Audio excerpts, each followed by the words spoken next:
స్కూల్కి పోయినాం నిన్న దేవరకొండలో. ఆ స్కూలు మీ అందరికి కూడా వార్తలలో తెలిసి ఉంటుంది, కొంపల్లి పాఠశాల. నీళ్ళు వస్తే మునిగిపోతే పిల్లలందరూ తాడు పట్టుకొని ఈదుకుంటూ బయటికి రావాల్సిన పరిస్థితి ఉండే. అది బీఆర్ఎస్ హయాంలోనే అయింది. 5 ఎకరాలు జాగా ఇచ్చారు. ఓన్లీ హాస్టల్ అయింది, స్కూల్ కాలే. సో ఎక్కడైతే పడుకుంటారో అక్కడనే క్లాస్ రూమ్ చదువుకోవాలి. సో పడుకుంటప్పుడు నైట్ డ్రెస్సు, పొద్దున్న వేస్తే స్కూల్ డ్రెస్సు, అంతే తప్పితే అసలు ఇంకో పక్క బిల్డింగ్ లేదు.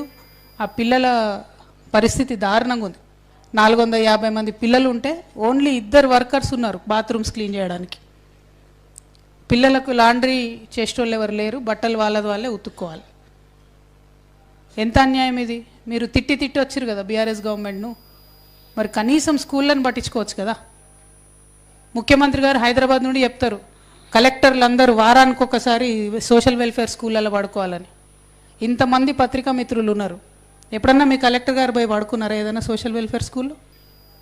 అంటే ముఖ్యమంత్రి మాట అంటే ఖాతరే లేదు కలెక్టర్లకు. మరి ఇది ఇట్లా నడిపితే ఏం ప్రభుత్వం ఇది? దీన్ని ప్రజలు ఎంత ఇబ్బంది పడుతున్నారు గమనించాల్సినటువంటి అవసరం ఉంది దయచేసి.